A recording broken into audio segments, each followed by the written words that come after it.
bersama Kak Muhammad Agus Aufia. Silakan Kakak di-unmute dulu. Tes, kedengaran suara saya? Dengaran, Kak.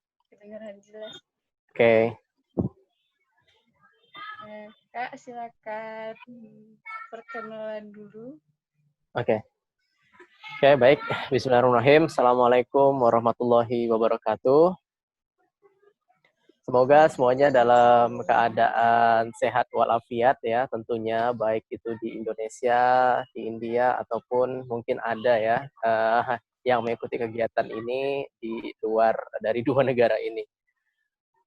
Segala puji syukur tentunya kita sampaikan kepada Allah Subhanahu wa taala atas segala kesempatan ya, nikmat kesehatan, ya nikmat kebaikan kita bisa berkumpul, dan tak lupa selawat dan salam semoga tercurahkan kepada baginda besar kita Nabi Muhammad SAW. Dan pada kesempatan kali ini saya sebelumnya ingin mengucapkan terima kasih ya kepada Scholarship for Us atas kegiatan nobar ini ya, nongkrong online bareng ya, terkait sharing kuliah dan jadi YouTuber di India ya. Khususnya juga saya ucapkan terima kasih kepada Mas Danang selaku teman seperjuangan ya di Perhimpunan Pelajar Indonesia di India, dan juga host ya Mbak Rina Ridaus ya. Sebelumnya perkenalkan, bagi yang belum kenal, nama saya adalah Muhammad Agus Aufia. Saat ini saya adalah seorang mahasiswa yang sedang menempuh pendidikan S3 di jurusan Ilmu Hubungan Internasional, tepatnya di spesialisasi studi kawasan Indo-Pasifik di Jawaharlal Nehru University, New Delhi, India.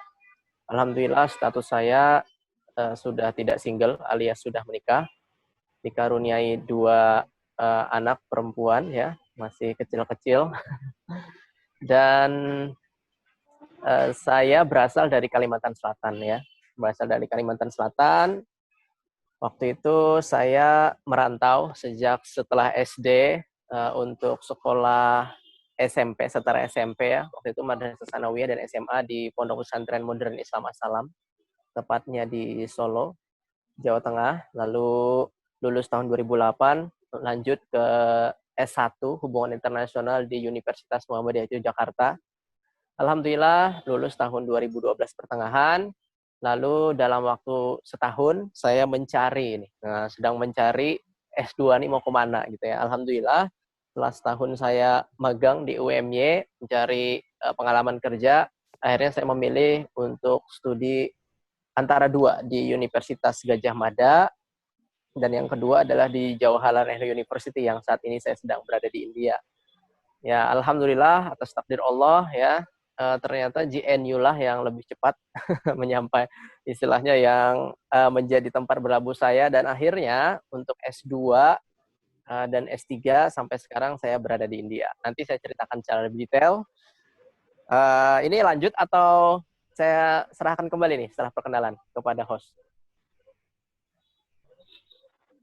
Oke, terima kasih untuk perkenalannya Kak. Kakak kan kuliah di India nih. Kira-kira Kakak bisa ceritain nggak singkat gimana sih uniknya negara India itu? Ya, betul. Jadi India ini kita biasanya ya orang Indonesia taunya India ini dari film-film Bollywood ya, yang mana diperankan oleh Amir Khan, Salman Khan, Shah Rukh Khan, Kareena Kapoor, mungkin Anushka Sharma. Kita baru tahu sekedar film Bollywood, dan uniknya lagi biasanya kita tahu dari apalagi zaman sekarang ya di media-media sosial, baik itu yang ada di Instagram, di YouTube, di Facebook khususnya. Tapi sayangnya berita yang disampaikan itu cenderung negatif, cenderung ya menggambarkan India itu jorok ya, tidak bersih, tidak lebih maju daripada Indonesia. Intinya kadang tuh menjadi lelucon, kadang tuh menjadi bulian oleh warga negara Indonesia ya, yang saya tangkap gitu ya dan ini memang bukan kesalahan netizen kita, tapi memang kesalahan media-media kita yang hanya cenderung suka menggambarkan hal yang bersifat unik, namun cenderung ke negatif, yang akhirnya menjadi bulian, yang akhirnya membentuk pola pikir kita, stereotip kita, bahwasannya India itu ya negara jorok, tidak bersih, tidak maju, miskin, terbelakang, tidak lebih maju daripada Indonesia. Hal inilah yang juga membuat saya waktu itu berpikir hal yang sama ketika saya belum menginjakkan kaki di India. Jadi pada saat itu saya sebagai mahasiswa S1 ya, hanya tahu India ini ya seperti itu gitu ya. Intinya ya negara berkembang lah, masih lebih bagus Indonesia lah intinya gitu. Nah, ternyata uniknya India ini adalah negara yang ternyata tidak bisa kita pukul rata sebagai negara yang tidak maju ya. Bahkan kalau kita berpikir 100% India tidak lebih maju daripada Indonesia. Ternyata tidak gitu ya. Ternyata setelah saya berada 7 tahun di sini saya sadar ternyata dari segi sains dan teknologi ataupun dari segi pendidikan misalnya mungkin juga kalau dalam hubungan internasional status sebagai superpower baik itu mungkin di regional banyak hal sebenarnya kita ini bisa saya katakan tertinggal.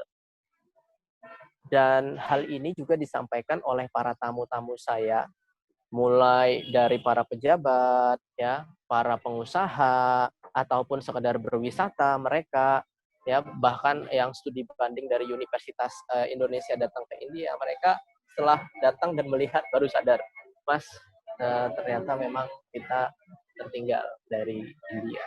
Nah, hal inilah yang bisa saya sampaikan bahwasannya India itu negara yang unik, negara yang memiliki campuran, negara yang yang memiliki hal yang bersifat tradisional, kuno gitu ya dalam kehidupan sehari-hari, bahkan miskin, bahkan mungkin kotor, jorok. Itu ada, tapi jangan lupa India juga memiliki ciri-ciri seperti negara maju gitu ya. Di mana di sana sains teknologi seperti misalnya antariksa mereka sudah menguasai, nuklir mereka juga sudah punya teknologinya, produksi mobil, motor ya, segalanya juga mereka sudah punya itu merek nasional. Farmasi juga mereka termasuk yang terbaik di dunia. Dan banyak hal ya, software-software, CEO baik itu Google, CEO Microsoft, itu kan juga made in India mereka ya, orang-orang India ya. Dan kalau kita lihat memang, kalau teman-teman mungkin pernah ke Amerika Serikat gitu ya, orang yang istilahnya bisa dikatakan ya, mereka yang sebagai profesional itu biasanya berasal, selain dari China, berasal juga dari India ya. Karena memang ini menggambarkan bahwasannya ya India itu selain juga banyak orang miskin, tapi banyak juga orang yang pintar. Hingga akhirnya mereka mengekspor orang-orang pintar mereka ya ke negara-negara maju gitu ya.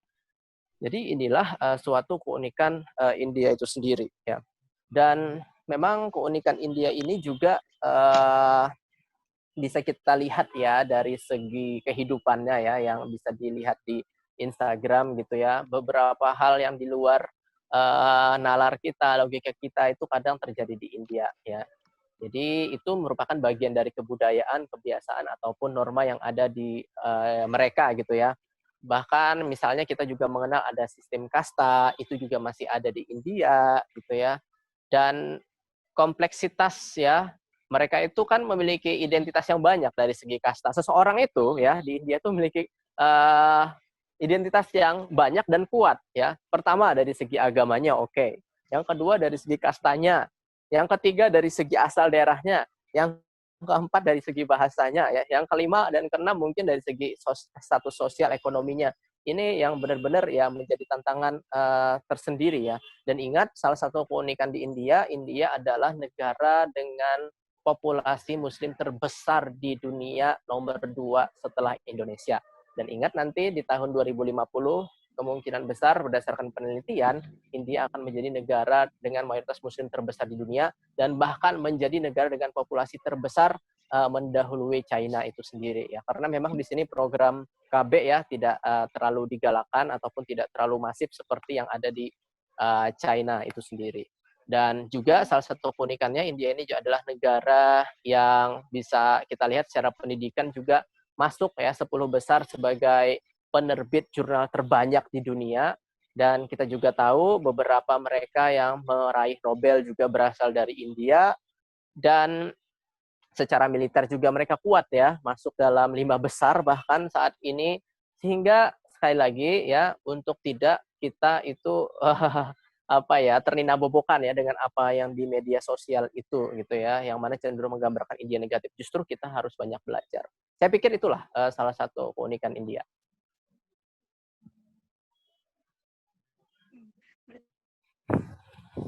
Kita harus melihat dari sisi yang lain, Kak, nggak harus melihat dari perspektif masyarakat kayak gitu kan, Kak. Itu sebelum kita lanjut ke pertanyaan selanjutnya, masih banyak dari kakak-kakak semuanya yang belum open kamera. Mohon open kameranya dulu, Kak. Masih malu-malu kali kayak. Nggak apa-apa. Terus Kak, kenapa Kak Agus tertarik untuk kuliah di GNU? Kenapa nggak yang universitas yang lain di India? Iya, sebagai mahasiswa hubungan internasional ya, biasanya untuk S2 rata-rata mahasiswa HI kan pengennya ke luar negeri ya, untuk bisa merasakan ke-HI-annya, keinternasyonalannya gitu ya. Dan rata-rata kan memilih mainstream-nya kan ke Eropa, ataupun ke Amerika Serikat, terdekat Australia, ataupun di Singapura terdekat, ataupun mungkin ke Jepang. Itu bagi dosen saya itu merupakan hal yang sudah biasa. Lalu dosen saya pun bilang, kenapa sih nggak ada sih dari mahasiswa kita ini yang nyoba untuk kuliah di India, kualitasnya bagus dan harganya terjangkau.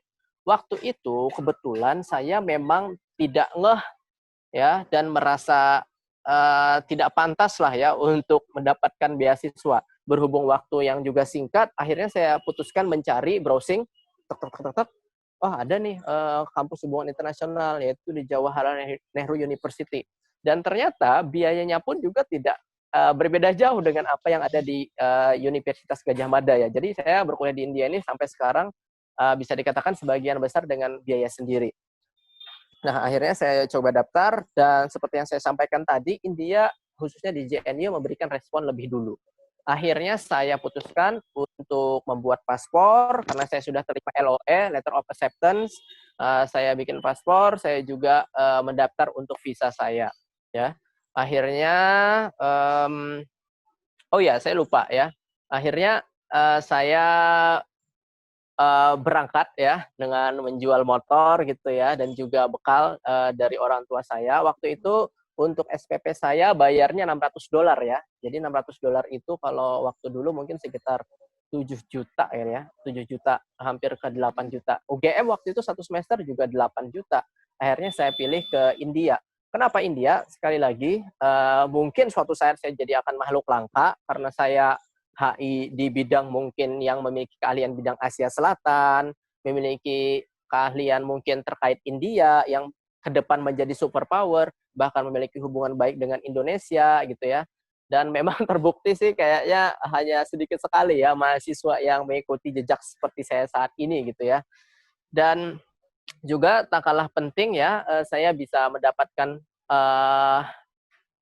pandangan lah ataupun membuka pola pikir saya yang lebih luas ya terkait keberagaman. Dan diingat India ini adalah laboratorium besar sekali untuk demokrasi karena dia adalah negara demokrasi terbesar di dunia.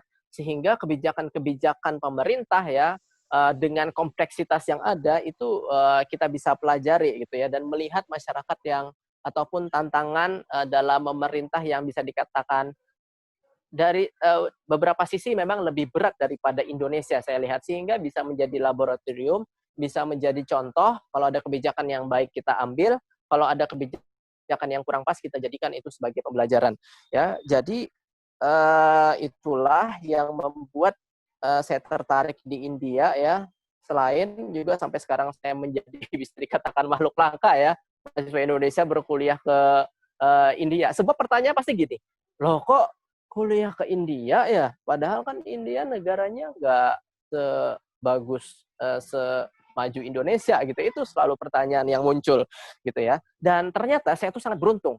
Saya masuk ke Universitas Jawaharlal Nehru University yang mana ini adalah salah satu kampus terbaik di India. Kalau di Indonesia itu sekelas Universitas Indonesia. Dan luar biasanya setelah saya per semester bayar $600 atau sekitar 8 juta rupiah ya pada saat Master of Art saya lanjutkan ya setelah itu selesai 2 tahun saya lanjutkan ke MPhil ya selama 2 tahun itu saya bayarnya turun ya karena saya ikut tes ya yaitu bayarnya $100 atau kalau dolar 14.000 sekarang ya berarti 1.400.000 ya padahal saya sedang S3 saat ini.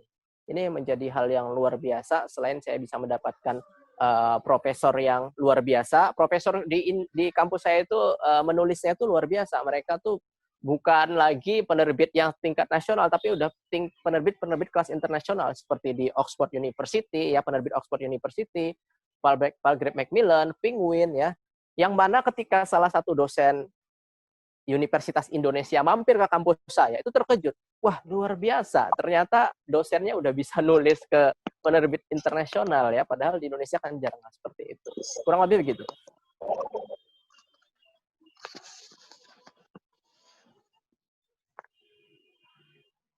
Jadi Kak termasuk yang beruntungnya juga mahal ya Kak ya? Iya. Alhamdulillah. Terus Kak, bagaimana dengan persyaratan dokumen-dokumen untuk masuk ke universitas di sana Kak, GNU?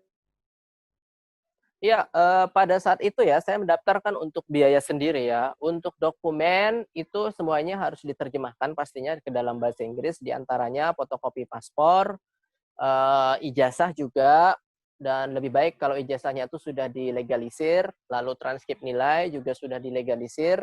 Biasanya juga mereka meminta untuk asuransi ya, asuransi ya nggak apa-apa teman-teman, asuransi yang masih 6 bulan aja juga nggak apa-apa.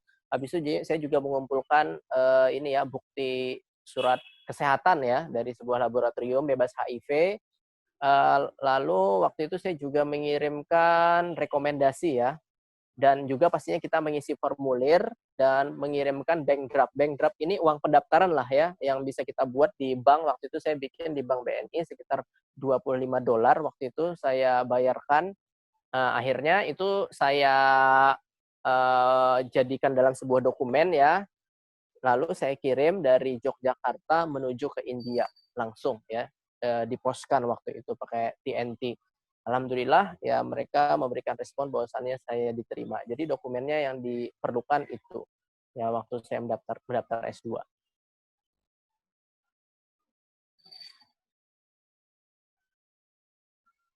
Kak. Terus Kak, bagaimana sih sistem perkuliahan di sana Kak? Di negara ini? Iya, jujur ya karena saya waktu itu S1-nya di Universitas Muhammadiyah Yogyakarta ya. Lalu saya berada di JNU, Jawaharlal University, di mana generasi-generasi terbaik India itu ada. Ya, saya terkejut gitu ya dengan budaya akademik di sana ya. Jadi saya mengambil waktu awal sekali saya mengambil Master of Arts ya, Politik in International Studies. Itu kita memang tidak ada tesis ya, jadi hanya coursework saja ataupun kuliah saja disertai dengan ujian. Nah, perbedaan yang mendasar gini, kita di kelas itu ada sekitar 80 sampai 100 orang yang menyampaikan itu adalah rata-rata profesor semuanya. Ya, profesor. Dan memang ya waktu awal-awal saya mengalami kendala yaitu masalah logat ya ataupun bahasa Inggris yang berlogat ataupun berlindah beraksen ala India. Itu saya membutuhkan waktu sekitar 3 sampai 6 bulan ya untuk bisa memahami itu. Akhirnya lancar. Nah, yang membuat saya juga terkejut yaitu bahan bacaan yang banyak di sini. Bahan bacaan yang banyak di sini yaitu jurnal yang diminta biasanya oleh para dosen. Jadi dosen itu biasanya memiliki silabus dan di silabus itu mereka memiliki tema-tema apa saja yang beliau akan sampaikan. Nah, di setiap tema itulah beliau akan merekomendasikan bacaan yang harus kita pahami. Yang mana itu biasanya ada di fotokopian ya, di tempat fotokopi kita biasanya beli dan itu jumlahnya banyak gitu. Jadi kita itu dipaksa untuk banyak membaca ya, dan tempat yang paling enak untuk banyak membaca itu adalah di perpustakaan. Sehingga kalau kita berada di perpustakaan India itu, melihat perpustakaan India itu, Masya Allah, itu hidup. Karena apa? Banyak yang duduk di sana, banyak yang belajar di sana. Kenapa? Karena ada AC-nya, karena internetnya cepat, karena kursinya juga empuk gitu ya. Dan itu bukannya 24 jam untuk reading hall-nya. Sehingga saya lihat luar biasa gitu ini gitu ya. Ya karena dosen meminta kita banyak membaca, akhirnya kita lebih banyak gitu ya kegiatan kita itu fokusnya di perpustakaan. Nah, selain itu juga yang membuat saya terkejut adalah saya baru paham kenapa dosen itu ngasih saya banyak bacaan. Karena ketika kita ujian, itu ngejawabnya nggak bisa seperti di Indonesia. Sedikit, langsung pada intinya, ya, tepat sasaran, ya. Tapi kalau di India nggak. Saya bingung pertama kali datang, lembar jawabannya itu ada sekitar 8 sampai 10 lembar. Ngapa nih ya? Saya lihat kan teman-teman di samping saya orang India, nulisnya itu luar biasa. Banyak sekali. Bahkan ada yang minta extra paper gitu ya. Banyak yang ekstra minta paper. Dan akhirnya saya pun untuk bisa seperti itu ya mau nggak mau ya harus banyak membaca. Kalau kita bacaannya sedikit habis kita sudah gitu ya, nggak bisa nulis jawaban yang banyak. Itu yang membuat saya terkejut juga. Nah selain itu juga kompetisi ya yang ada di antara mahasiswa itu begitu kuat ya. Karena kan mahasiswa India ini ya mereka benar-benar ingin bisalah menggapai mimpi-mimpinya ya terlepas mereka dari latar belakang manapun. Jadi intinya sistem perkuliahan pada saat saya Master of Arts ya itu biasanya monolog ya disampaikan oleh dosen satu arah. Biasanya nanti di akhir ada pertanyaan ya. Setelah pertanyaan nanti di akhir semester kita akan ada ujian. Walaupun nanti ada mid semester juga ya dan juga kadang disertai dengan yang namanya quiz. Jadi semuanya itu rata-rata kalau ujian pasti kita nulis ya. Tadi jawabannya harus panjang ya, nggak bisa pendek. Dan kita juga biasanya di semester-semester akhir akan ada memberikan book summary ataupun meringkas buku ya, meringkas buku ataupun memberikan kesimpulan review buku. Lalu kita biasanya juga ada presentasi ya. Itu biasanya yang dibebankan kepada mahasiswa MA ataupun S2 Master of Arts. Tapi nanti kalau sudah kita MPhil, itu biasanya kan jumlahnya akan lebih sedikit ya mahasiswanya karena kita sudah spesialisasi, sehingga kita akan di semester 1 dan 2 nanti kita akan banyak melakukan diskusi ya, profesor ngomong, nanti profesor nanyain kita. Atau kita diminta berpendapat ya, karena di kelas cuma ada 5-7 orang, baru nanti di semester 3 dan 4 kita akan menulis disertasi kita. Kurang lebih seperti itu sistemnya.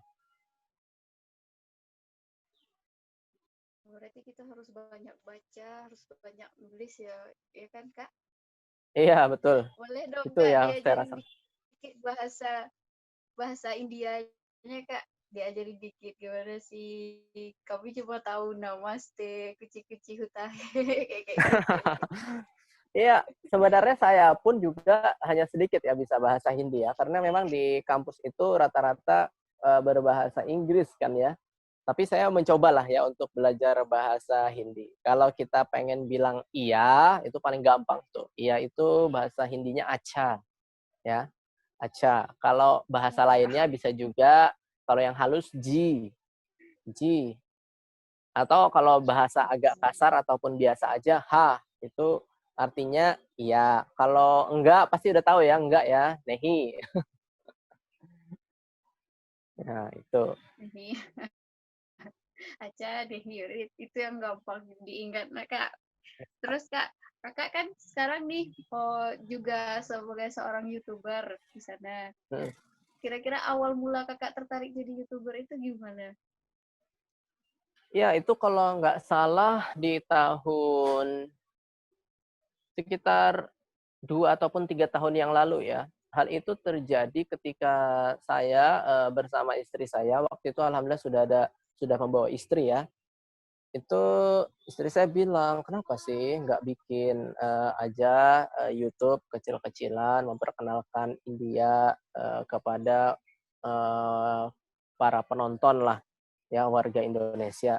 Khususnya gini, khususnya kita tuh juga punya misi di antaranya adalah bagaimana caranya agar wanita-wanita Indonesia yang bisa dikatakan sedang penjajakan gitu ya, ingin menikah dengan orang India. Ini biasanya perempuan Indonesia ya yang biasanya jatuh cinta dengan uh, cowok India gitu ya, agar mereka itu tidak di PHP, agar mereka itu tidak terjadilah hal-hal yang tidak diinginkan. Akhirnya saya membuat di antaranya adalah video tips menikah dengan pria India agar mereka tuh tidak merasa istilahnya dibohongi ya akhirnya gitu ya, karena memang sampai sekarang pun saya masih banyak menerima chat-chatan, saya pengen nikah, saya sedang punya hubungan, saya saya bilang gitu ya, tolong untuk laki-lakinya ke Indonesia dulu agar nanti laki-laki India tuh paham cara bagaimana ya bisa memperlakukan perempuan Indonesia dan tentunya mengetahui budaya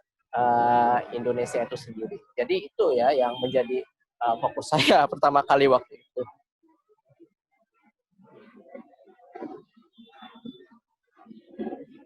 Kalau jadi YouTuber itu kan sibuk buat mikirin konten, Betul. terus bikin video apa ya besok, bikin video apa lagi ya besok kayak gitu. Terus kakak gimana sih membagi kesibukan antara menjadi YouTuber terus menjadi tendangan kuliahnya, gimana cara kakak membagi kesibukan, membagi Ya, waktunya? jadi saya benar-benar ya bisa dikatakan menjadi YouTuber itu pada tahun 2019 awal lah saya anggap saya benar-benar serius. Karena waktu itu ada satu video saya, judulnya mungkin kalau ada yang belum ataupun sudah lihat adalah melihat pemukiman warga India. Itu benar-benar bisa dikatakan viral lah bagi saya gitu ya. Dan akhirnya menaikkan subscriber saya dalam sehari bisa 1.000 gitu. Nah, dalam hati saya, wah ini kayaknya sudah harus serius dan pastinya ya saya pikir juga siapa tahu ya bisa jadi sedikit penghasilan sambilan saya juga lah gitu ya. Nah, akhirnya dari situ sudah fokus ya dan sekarang saya hampir per 2 hari sekali ya upload video baru. Nah, untuk membagi waktu kuliah, apalagi sekarang ya sedang S3 ya, apalagi sekarang sedang pandemi, apalagi sekarang sedang musim panas, ini kebetulan habis hujan, jadi apalagi udah punya anak juga ya, udah punya anak, ada urusan rumah tangga, ada urusan kuliah, ada urusan YouTube, itu benar-benar harus dibagi. Cara ngebaginya ya pastinya saya harus benar-benar ya memprioritaskan dulu, biasanya saya selesaikan dulu tugas-tugas rumah tangga, yang berkaitan juga dengan anak-anak. Lalu saya selesaikan juga dulu tugas-tugas perkuliahan, khususnya menulis tesis S3. Baru biasanya saya menyisakan waktu untuk mencari ide. Biasanya sih, kalau cuma cari ide sih bisa disambi ya, ngurusin rumah tangga gitu ya ataupun ngerjain tesis itu ide bisa dapat. Tapi kalau ingin benar-benar menulis skrip ya biasanya saya sekarang harus menulis skrip karena tidak terlalu banyak keluar. Ya itu biasanya saya lakukan di sore hari ya ataupun di malam hari karena biasanya pagi hari saya belajar. Atau biasanya saya juga bisa lakukan di waktu weekend. Tapi sekarang benar-benar cari-cari waktu sih ya. Tapi benar-benar saya sempetin dalam waktu 2 hari sekali itu ada konten lah yang harus dipublish lah ya. Jadi utamakan dulu ya pastinya urusan keluarga, lalu urusan kuliah, dan yang ketiga baru terkait YouTube. Ya. Keluarga nomor satu ya kak. Iya. Berarti kakak termasuk yang aktif dalam bikin konten, 2 hari sekali di upload. Nah, terus kak apa sih yang perlu dicermati dalam bikin konten YouTube? Iya.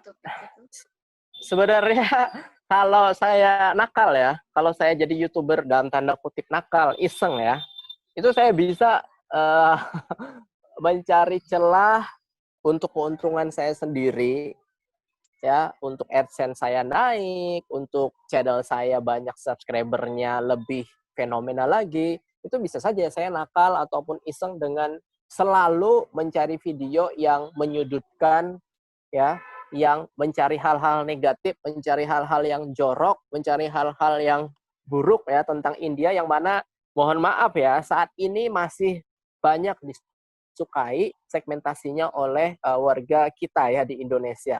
Tapi kehadiran saya di sini saya tidak ingin seperti itu karena ini berbahaya. Kalau kita selalu disuguhi dengan keburukan sebuah negara, terlebih India, itu nanti membuat kita lupa akan permasalahan bangsa kita, akan kekurangan bangsa kita. Bahkan kita tidak tahu gitu ya kalau India itu lebih maju daripada kita. Saya di sini fungsinya untuk memberikan keseimbangan ya. Prinsip ber-YouTube saya itu memberikan keseimbangan informasi. Oke, mungkin ada yang saya sampaikan ataupun ada yang saya shoot itu adalah sesuatu yang kotor, sesuatu yang jorok, tapi saya juga harus memberikan pesan kepada warga negara kita, ini loh India punya kelebihan, punya kebijakan, punya sesuatu yang bisa kita ambil pelajaran untuk Indonesia gitu ya. Sehingga ya nggak pakai itu. saya lebih mengutamakan agar bangsa Indonesia ya, khususnya para subscriber ataupun viewer saya itu bisa melihat India itu secara berimbang, tidak hanya sesuatu yang negatif ya, kotor, jorok ataupun hal-hal negatif yang lainnya. Ya, jadi sekarang saya cara mencari kontennya ya harus yang sifatnya positif dan juga harus yang benar-benar ya menarik ya untuk kita bahas ya, hal-hal yang menarik. Jadi itu yang saya selalu coba pikirkan. Jadi seorang YouTuber ini kalau tidak kreatif, kalau tidak konsisten itu bisa ya bisa tidak akan lebih maju lah ke depannya. Itu yang biasanya jadi masalah.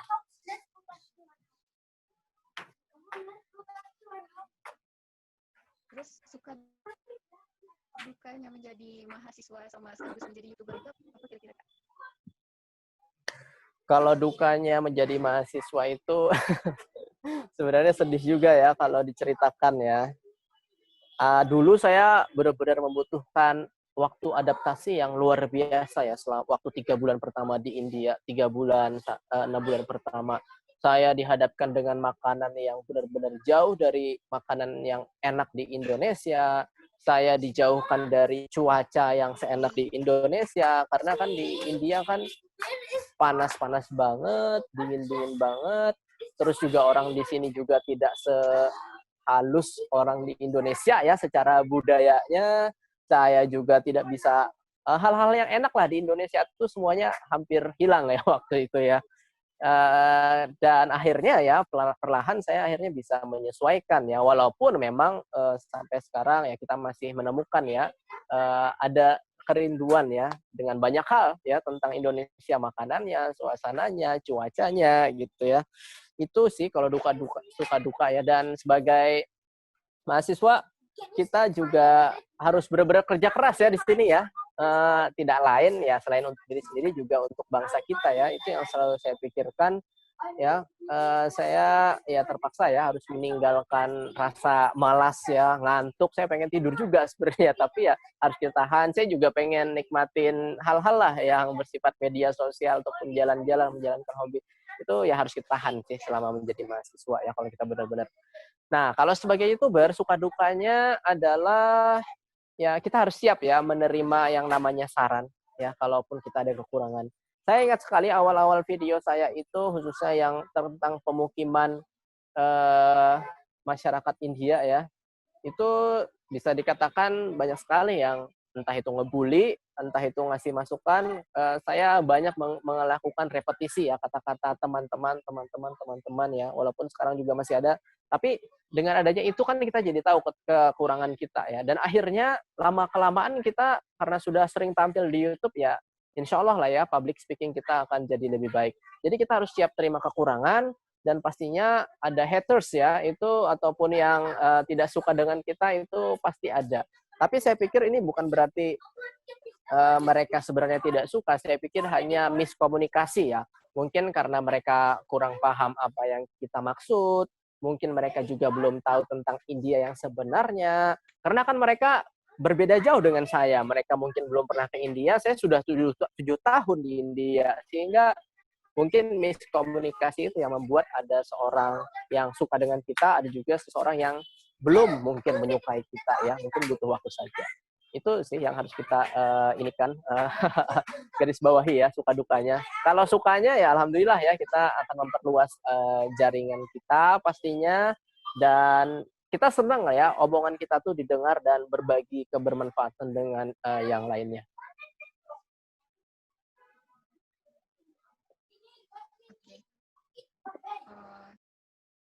Sekarang kita buka sesi tanya jawab. Oke. Ya, Kak. Mungkin ada dari beberapa peserta yang ingin bertanya. Silakan, jika punya pertanyaan silakan di open kameranya. Kalau misalnya malu silakan diketik di pusat. Kakak yang mau bertanya.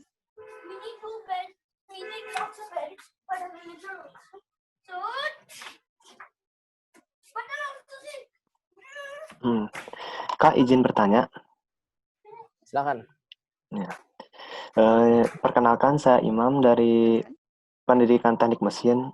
Jadi latar belakangnya sebagai di bidang vokasi dan banyak membaca di jurnal engineering tuh cukup banyak gitu. Jurnal-jurnal yang dikeluarkan dari India. Dan insya Allah sekarang saya sedang tertarik ke sana. Nah, untuk memperbesar kemungkinan mendapatkan peluang melanjutkan sekolah S2 di sana, kira-kira apa yang bisa diperjuangkan dalam ditarik dari konteksnya tuh engineering gitu. Mungkin kakak punya masukan-masukan, tips and triknya gitu. Lebih bagus kalau bisa sampai ada peluang beasiswanya gitu, Kak. Makasih banyak. Ya, sama-sama. Ya, luar biasa ya. Ini ada Mas Imam ya. Kalau saya lihat untuk teknik, ya sayang sekali untuk beasiswa yang biasanya kita ambil kalau ke India itu biasanya kita sebut dengan beasiswa ICCR ya ataupun ICCR Scholarship. Saya pikir sudah ada ya di IG-nya Scholarship for Us ya. Nah, biasanya itu beasiswa memang nggak memberikan untuk bidang kedokteran dan juga bidang teknik ya. Ini saya pahami sebab biaya untuk perkuliahan di bidang itu bisa dikatakan sangat mahal. Nah, untuk teman saya yang bisa kuliah di IIT New Delhi ataupun ITB-nya lah ya, yang bergengsi, ini tetanggaan aja nih sama JNU, IIT New Delhi itu di sebelah sana, itu dia mendapatkan skema beasiswa dari Asian Development Bank, ADB, dengan kalau tidak salah, kalau nggak salah dari ADB ya, Asian Development Bank ya, ataupun kalau nggak salah dari Jepang. Saya kurang tahu apakah mereka kolaborasi atau bagaimana, tapi saya pernah dengar seperti itu. Jadi beliau ini, yang bersangkutan ini mencari pendanaan untuk bisa kuliah di IIT New Delhi. Dan ada juga Ketua PPI India sekarang itu berkuliah di bidang teknik informatika ya kalau nggak salah, ya berkaitan dengan komputer ya. Itu memang biaya per semesternya ya itu dia sekitar seratusan juta lah ya, atau setahunnya seratusan juta ya, itu beasiswa itu dari Kominfo ya. Konon ya beasiswa itu diberikan kepada pegawai negeri sih ya, pegawai negeri yang istilahnya pegawai negeri sipil yang ada di Indonesia ya dari Kominfo itu. Tapi untuk sekarang yang perlu dipersiapkan saya pikir mencari peluang pendanaan ya kalau pengen kuliah teknik di India karena biayanya mahal, entah itu mungkin dari Indonesia, entah itu mungkin LPDP ataupun beasiswa Kominfo, kalaupun ternyata ada yang non PNS, atau kalau memungkinkan juga mencari yang dari beasiswa dari Bank Pembangunan Asia itu ya, ADB ya, siapa tahu nanti bisa gitu untuk membiayai kuliah di IIT. Selain juga diperkuat bahasa Inggrisnya ya. Jujur saya memang waktu kuliah di JNU kita tidak ada persyaratan TOEFL ya. Nah ini yang bagus yang bisa memungkinkan saya kuliah ya, tidak ada persyaratan TOEFL waktu itu.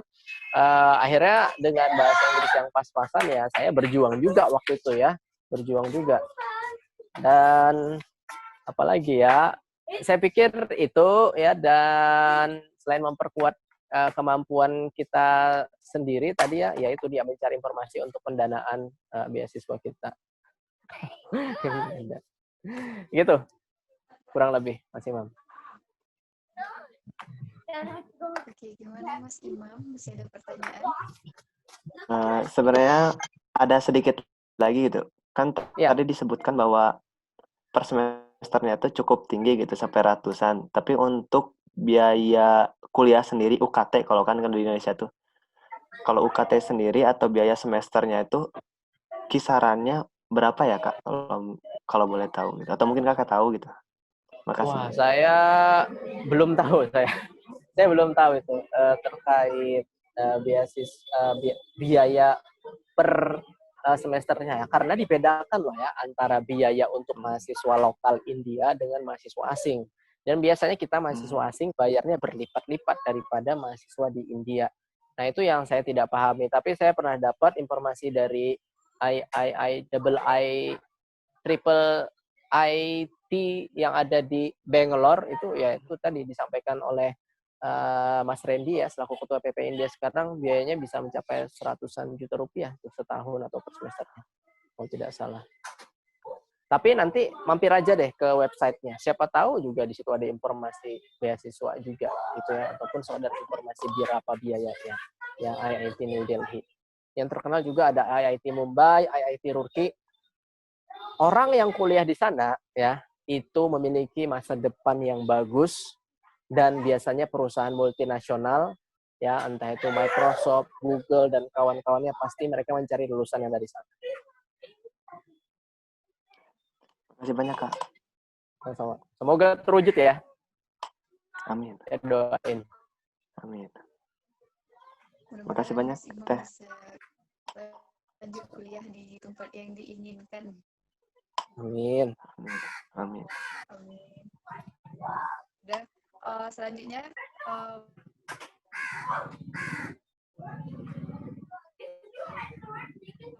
pertanyaan berikutnya. Silakan Kakak, ada pertanyaan.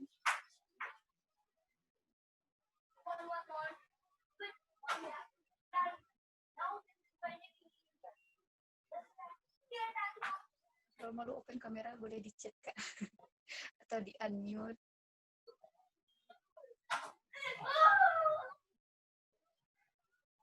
Saya mau nanya terus. Apa aja boleh? Apa aja boleh? Boleh. Apa aja boleh. Tentang India lah, semoga nanti bisa ngejawab.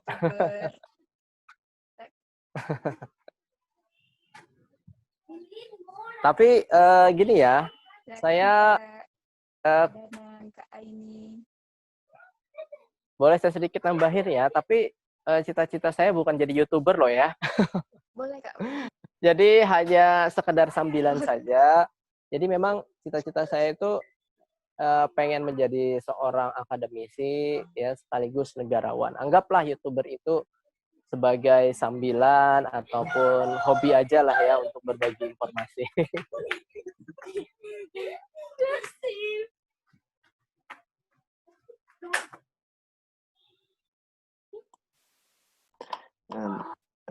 Teh boleh bertanya lagi kepada narasumber?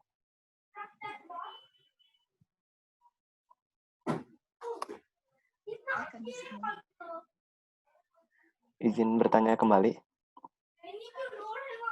Silakan. Nah, waktu itu sempat tertarik dengan LOA atau Letter of Acceptance. Kalau di India atau di beberapa universitas yang memiliki jurusan keteknikan atau khususnya teknik mesin, kira-kira Mas Agus ini tahu nggak cara mendapatkannya, atau mungkin ada universitas yang menyediakan dan caranya gimana? Karena sempat ikut juga di seminar-seminar sebelumnya, itu tuh katanya letter of acceptance tuh mendukung kepada tercapainya beasiswa gitu. Mungkin itu. Oh gitu. Ya, kalau letter of acceptance itu saya itu ya, untuk di kampus saya kurang tahu nih untuk kampus teknik mesin yang terbaik, saya kurang tahu ya. Tapi saya bisa mengatakan IIT ya, sejenis ITB-nya, Indian Institute of Technology, itu bagian penting ya dalam istilahnya kampus prestisius untuk di bidang teknologi, entah itu mungkin ada yang komputer ataupun permesinan. Tapi kalau di India ini, khususnya di kampus saya, untuk mendapatkan letter of acceptance itu adalah dengan cara ya tadi kita mendaftar dulu ya, pastinya seperti yang saya sampaikan tadi, mengirimkan persyaratan. Oh ya, saya lupa satu persyaratan lagi untuk mahasiswa yang berbiaya sendiri ya, yaitu adanya surat jaminan finansial dari orang tua kita ya, ataupun siapalah yang ingin menanggung keuangan kita. Dan itu harus dibuktikan dengan yang namanya ya saldo minimal, yaitu saldo minimal yang setara dengan biaya selama perkuliahan kita. Jadi kalau saya kan MA itu ya selama 2 tahun ya, berarti ada 4 semester. 4 semester itu dikali $600. Berarti berapa tuh? 2.400 ya US dollar. Jadi minimal uang kita di bank itu rupiahnya itu harus setara itu. Mungkin bisa jadi juga ya kampus yang ada di India ini yang menerima mahasiswa asing mensyaratkan seperti itu, harus ada penjaminnya gitu ya. Harus ada penjaminnya dulu baru bisa mendapatkan LOE. Nah, tapi saya kurang tahu kalau ternyata ada kampus lain yang bersedia memberikan LOE kalau misalnya biodata kita bagus ataupun ya hasil karya kita bagus ya, mereka kasih LOE baru mungkin nanti kita bisa dapat beasiswa. Tapi sejauh ini sih itu sih yang saya ketahui, Mas Imam. Nah, ya. Makasih banyak, Mas. Ya, sama-sama.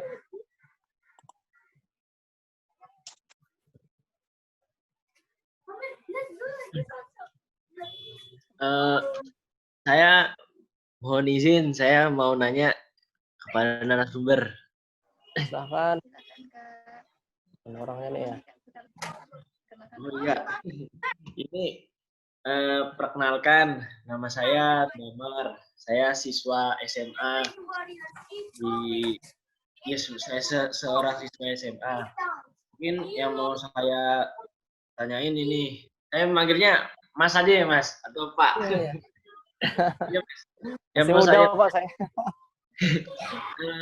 Beasiswa di India itu apakah cuma teknik doang? Apa ada jurusan perkuliahan yang lain ya Mas ya? Iya. Menarik.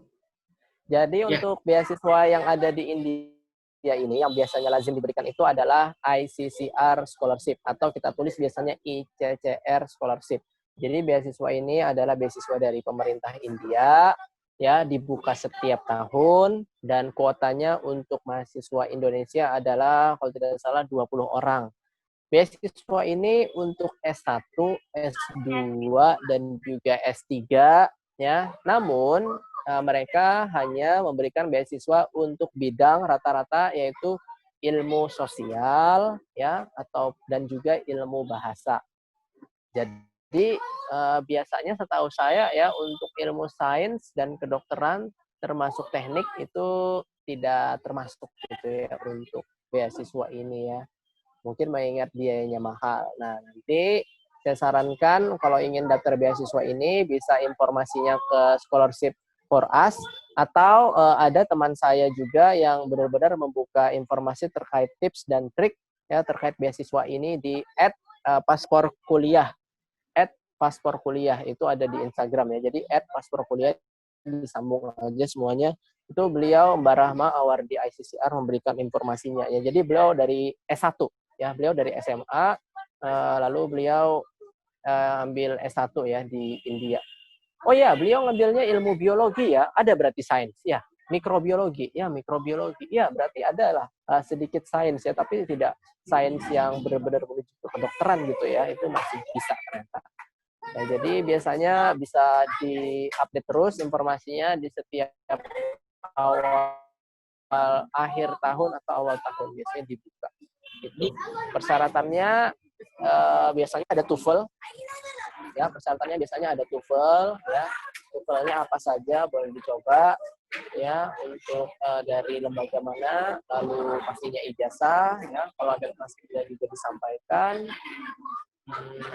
Mengisi form ya secara online dan jangan lupa bikin paspor ya. Ya, Tadi, jangan lupa bikin paspor. apa? Saya pikir itu ya. Paspor apa? Ya? Tadi Instagram akunnya apa? Paspor apa? Paspor kuliah. Paspor kuliah. Paspor kuliah. Ya. Paspor kuliah. Udah, makasih banyak ya Kak ya. Sama-sama.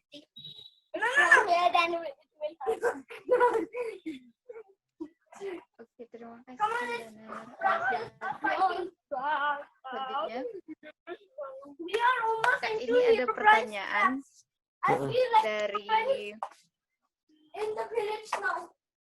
dari Mbak Aini. Ya. Tanyanya kayak gini. eh,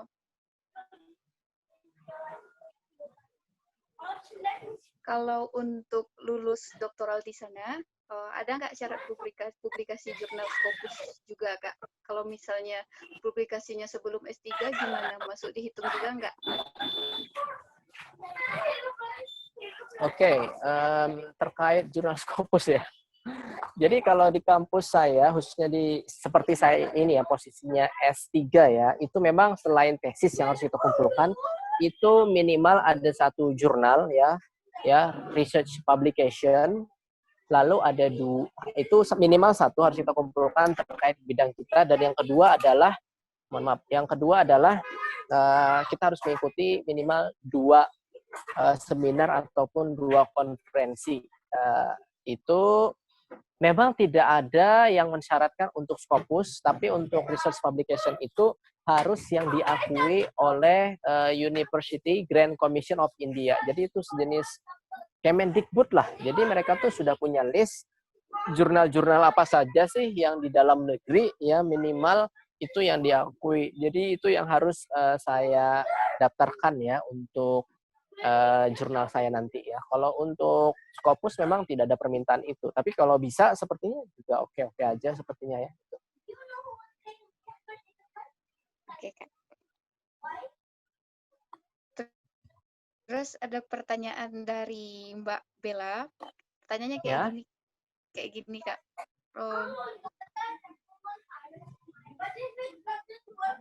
Kalau di India, ada nggak sih kampus yang terkait broadcast atau perfilman gitu? Kan di India juga hits banget tuh film-film Bollywood-nya, Kak. Ya. Setahu saya untuk yang berkaitan dengan itu ya, mass media ya. Di kampus saya ada kalau nggak salah mass media ataupun sejenis ilmu komunikasinya lah, itu ada di kampus saya. Kalau sampai ke broadcast, saya pikir pasti ada lah ya. Makanya saya tuh selalu mengingatkan ya kepada para pelajar yang ingin melanjutkan studi di India, karena kita semuanya pelajar di India ini tidak tahu sepenuhnya jurusan apa saja yang ada di India ini. Seperti saya dulu, yaitu kita melakukan eksplorasi mandiri lah terkait kampus-kampus, jurusan-jurusan apa saja yang ada di India. Jangan lupa ketika mencari kampus-kampus itu, usahakan carilah kampus dari milik pemerintah ya, entah itu milik pemerintah pusat ataupun milik pemerintah negara bagian. Ya, biasanya memang secara akreditasi biasanya sih dari kampus-kampus milik pemerintah lah yang bagus. Nah, cara mengecek akreditasi itu bisa dicek di sini. NIRF ya, nirf.go.in. Setahu saya itu. NIRF ya, .go.in. Ya, jadi itu adalah lembaga akreditasi nasional India yang memberikan ranking-ranking secara resmi yang ada di India. Nah, lihat aja tuh kampus saya Jawaharlal Nehru, insya Allah ya masuk ke 5 ataupun 10 besar. Nah, tapi juga ada juga sih kampus-kampus untuk swasta yang bagus, seperti Amity University, seperti Jindal University, itu juga bagus ya. Jadi begitu. Oke, Kak. Itu jawaban dari pertanyaan Kak Bella. Terus ada pertanyaan dari Kak Zahra. Pertanyaannya kayak gini, Kak. Kalau di India sendiri, apakah ada universitas khusus kesehatan yang terbaik, Kak? Kebetulan Kak Zahra ini kuliah di bidang kesehatan, Kak. Ada kita punya. Terus apakah biayanya seperti yang Kakak sampaikan tadi? Terima kasih. Kalau yang paling bergengsi di India ini, itu ada di kota New Delhi, di mana saya berada sekarang, itu dikenal dengan nama AIIMS. Ejaannya AIIMS. All Indian Institute, apa-apa, M-nya itu medical ya.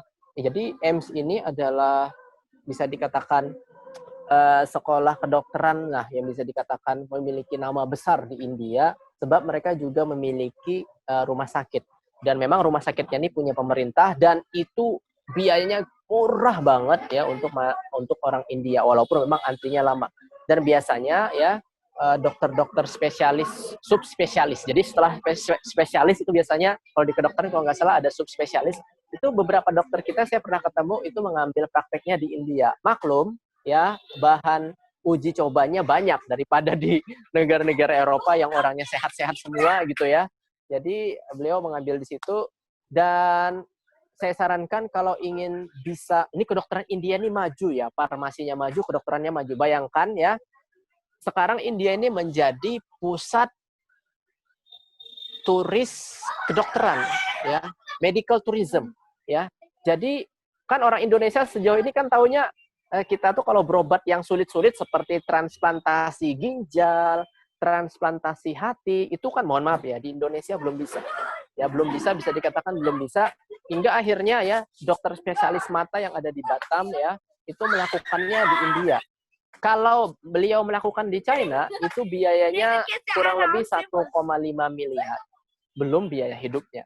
Kalau di Jepang juga kurang lebih segitu. Belum biaya hidupnya. Kalau di Singapura juga segitu. Belum biaya hidupnya. Kalau di India, ya, transplantasi hati kalau nggak salah waktu itu ya, itu biayanya 500 juta rupiah dengan biaya hidup terjangkau. Sehingga akhirnya sekarang banyak orang Indonesia melakukan pengobatan di India. Karena kualitasnya bagus, memiliki tenaga sumber daya manusia yang mumpuni. Ya. Jadi, dan satu hal yang penting, mengapa mereka bisa memiliki istilahnya, kan kata dokter di Indonesia, wah mas, kalau kayak gini, itu sekolahnya bertahun-tahun untuk dokter kita bisa melakukan transplantasi yang namanya hati ini. Tapi di India gini, bagusnya di India tuh gini, mereka tuh sudah punya institut-institut yang benar-benar spesifik dalam mengobati sesuatu. Jadi yang kemarin pengobatan cangkok hati itu adalah Indian Institute of Biliary and Liver. Jadi dengan adanya institut-institut itu, dokter umum itu bisa langsung memfokuskan spesialisasinya langsung ke keahlian cangkok hati, cangkok ginjal gitu.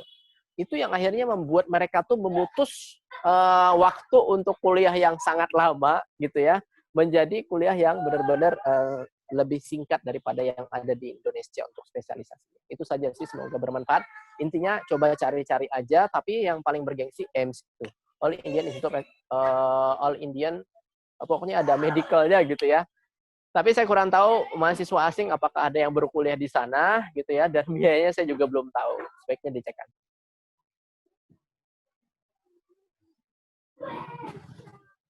Sama-sama. Saya minum dulu ya. Silakan. Ya, minum dulu Kak. Terus ada pertanyaan dari Wawan.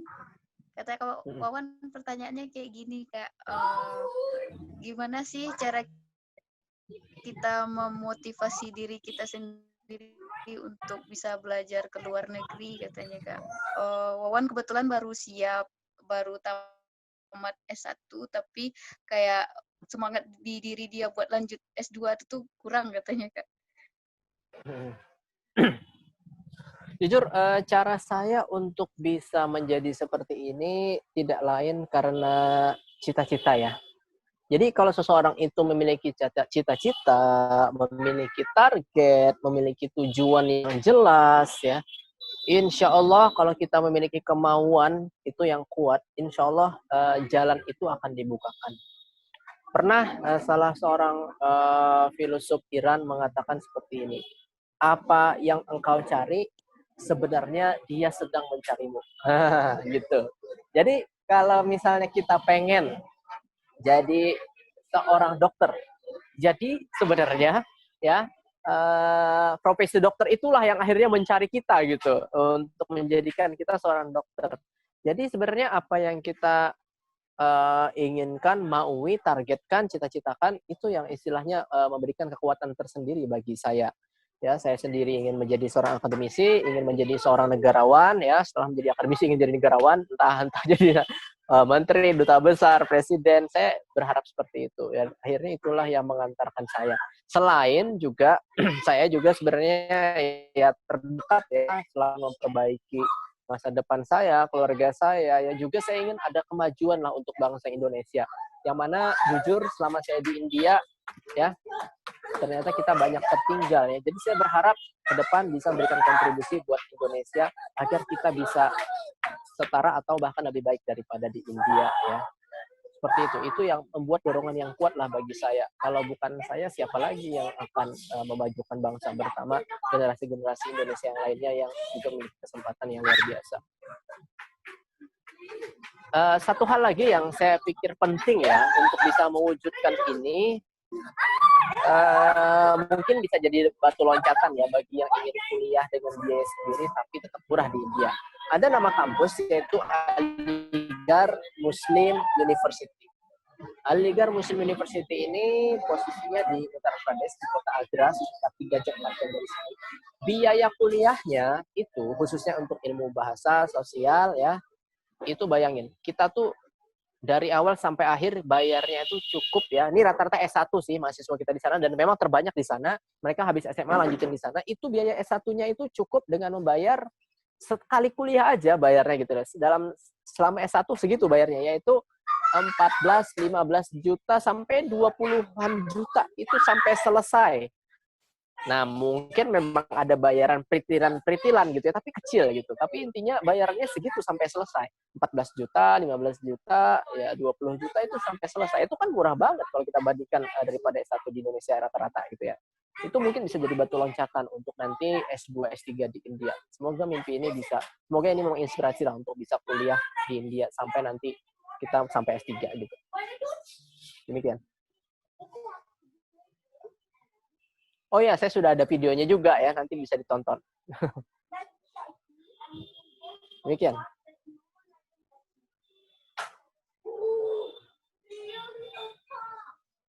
Halo?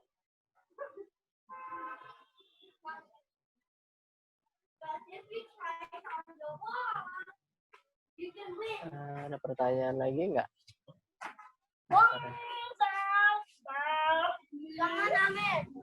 I made you upgrade. Now you can hit it. Try inside and try to hit the wall.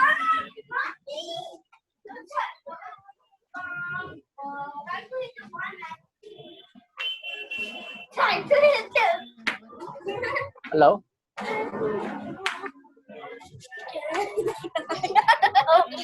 Right.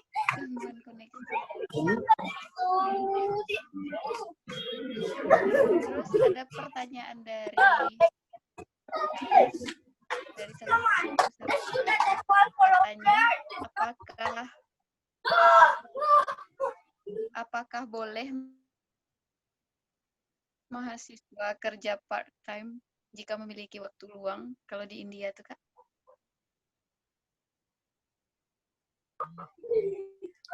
Oke, jadi sebenarnya ya kalau India ini berbeda ya, seperti kita mungkin teman-teman kita yang kuliah di Eropa ya, mereka bisa kerja part time, entah itu di McDonald, entah itu mungkin di sebuah perusahaan gitu ya.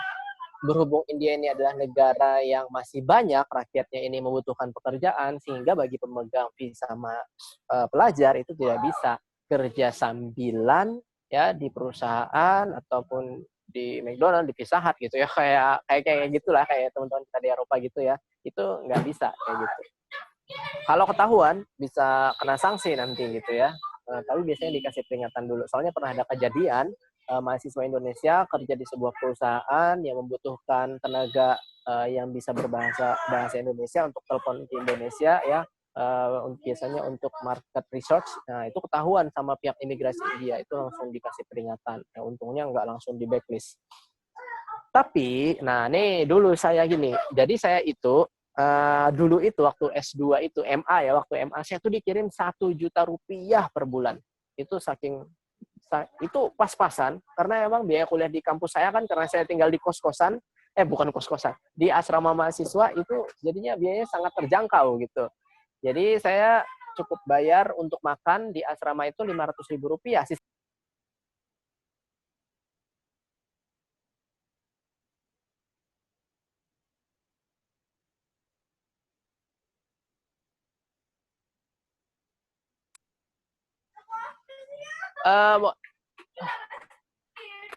Halo. Mohon maaf terputus ya tadi ya. Iya. Ya, ini mohon maaf terputus, saya lanjutkan ya. Sampai mana tadi kedengarannya? Sampai kalau Sampai yang part time karena sanksi. ya kalau yang ketahuan kerja part time itu bisa kena sanksi ya. Nah, saya waktu S2 itu dikirimi sama orang tua 1 juta rupiah ya. Otomatis kan 500.000 sudah terpakai untuk biaya makan di asrama. 500.000 itu sisanya saya pakai untuk keperluan sehari-hari. Otomatis kan sangat ini ya terbatas. Akhirnya untuk bisa mencari uang, saya waktu itu nge-guide nge-guide beberapa orang yang istilahnya ingin jalan-jalan di India. Habis itu juga saya ngajar ngaji ya, beberapa anak diplomat. Nah, dari situ saya dapat istilahnya uang gitu. Selain juga saya sempat dapat beasiswa Ambassador Award dari kedutaan dan juga sempat magang di KBRI ya. Dari situ saya juga dapat bisa dikatakan uang. Gitu.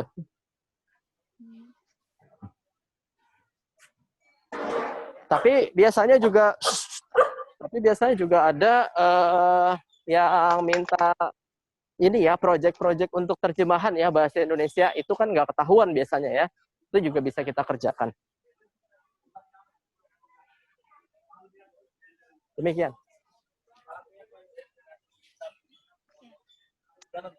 Muhammad Agus. Terus ada pertanyaan terakhir dari Fahri. Oh, katanya Fahri ini dari jurusan kesehatan masyarakat. Katanya apakah ada biaya hidup untuk warga negara asing yang berkuliah di India, dan apakah biaya hidup di India mahal? Oke. Sebagai gambaran saja ya. Jadi kalau ini saya berbicara lagi ya terkait mahasiswa kita yang ada di Aligarh Muslim University ya. Karena kan mereka tinggal di tempat ini ya, yang bisa dikatakan bukan di pusat kota seperti New Delhi. Kalau yang tadi saya sampaikan ya, saya kan tinggalnya memang di kota besar New Delhi. Saya bisa untuk 1 juta rupiah per bulan ya, 1 juta rupiah. Tapi itu pas-pasan banget. Tapi dengan syarat kita tinggal di asrama gitu ya. Kita sharing dengan orang India dan makan memang nggak bisa milih-milih. Ya, tapi itu memang bagian perjuangan. Itu 1 juta rupiah bisa kalau kita tinggal di asrama ya, karena murahnya. Itu bisa ditonton di video saya juga ya. Di video YouTube saya juga. Nah, tapi kalau teman-teman di Aligarh, mereka biasanya ngekos. Nah, biaya kosnya tuh nggak semahal di Delhi. Itu bisa sih kalau dikirim sama orang tua sekitar 1.500.000, 2 juta gitu ya. Itu sudah lumayan gitulah. Sudah lumayan gitu.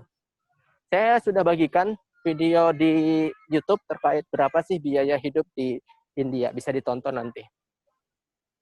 Demikian. Ya, bisa dicek langsung di YouTube. Iya. Kakak ya, Kak. Nama YouTube Kakak apa?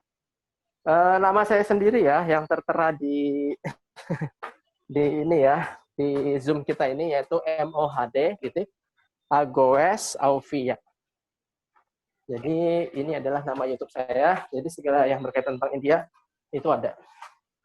Oke, silakan di subscribe teman-teman. Ya, semoga informasinya bermanfaat. Nah, terus Kak, tadi itu kan pertanyaan terakhir. Nah, sekarang ada apa kira-kira harapan, pesan, kesan Kak untuk para peserta seminar? Hah? Oh ya, untuk harapan, saya pikir ya, kita sekarang memiliki potensi yang ataupun kesempatan yang luar biasa ya untuk bisa kuliah di luar negeri. Dan semuanya sekarang ada di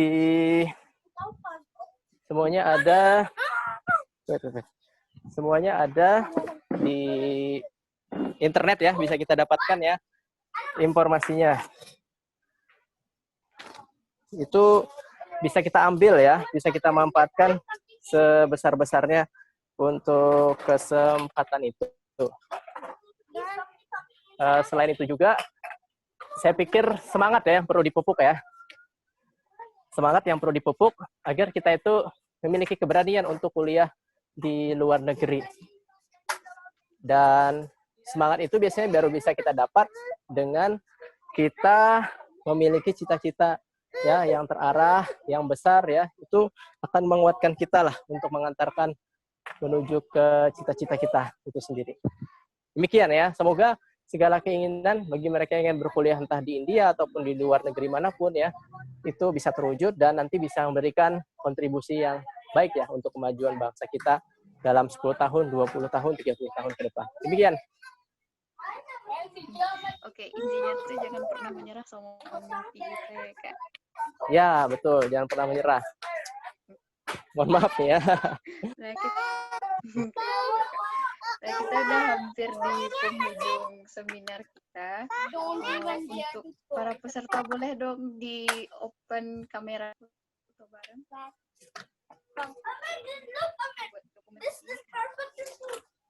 Oh my god, Kak Fahri udah buka, Kak Irma udah buka, Kak Yuliana Citra tolong buka, silakan Kak Ayu, Kak Rizkyana, Kak Rana.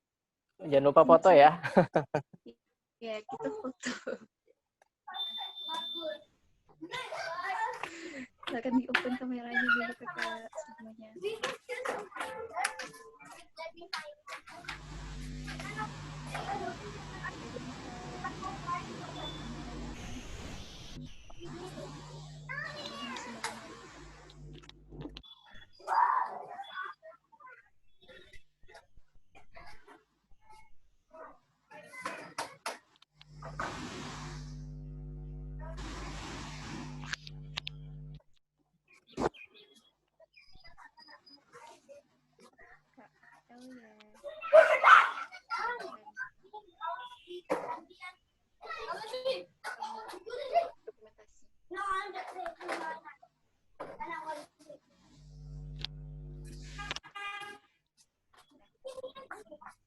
I can do other for you. No, let me. I'm playing. I already have a. I'm not going to. I'm going to. Oke, kita foto dulu ya dokumentasi ya, Rina ya. Mas Agus, ready ya Mas? Oh ya, Mas Danang ya. Terima kasih Mas atas informasinya ini. Seminar ini luar biasa sekali ini. Saya hanya sebagai operator di belakang layar ini. Sama-sama, saya juga terima kasih sudah diberikan kesempatan ya. Semoga menginspirasi. Mohon maaf atas segala kekurangannya. Iya, luar biasa sekali. Oke, baik. Terima kasih Mas Agus. Terus untuk teman-teman semuanya, yuk kita open kamera dulu sebagai dokumentasi di akhir sesi ini. Mungkin yang belum open kamera ada Nurbaiti, Rana, Elia, Tiffany, Dia, Aini, Vivin, Rana, Tiffany, Citra. Oh, Citra sudah. Oke, kita hitung mundur ya. Dari 3. Oke, semuanya ready? 3, 2, 1. Smile.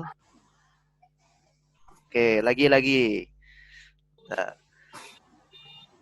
Oke, 3, 2, 1. Lagi. 3, 2, 1. Oke, baik. Terima kasih semuanya, Mas Agus. Terima kasih banyak atas motivasi dan seminarnya malam ini. Saya kembalikan lagi ke Rina. Silakan Rina.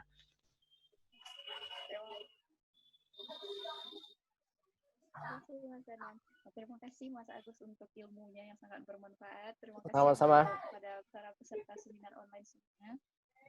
Terima kasih sudah bergabung. Jangan lupa buat subscribe channel YouTube-nya Mas Agus. Terus jangan lupa buat follow Instagram Scholarship for Us dan tetap stay tune untuk dapat informasi-informasi bermanfaat selanjutnya. Saya Farina, mohon undur diri. Assalamualaikum warahmatullahi wabarakatuh. Terima kasih. Masa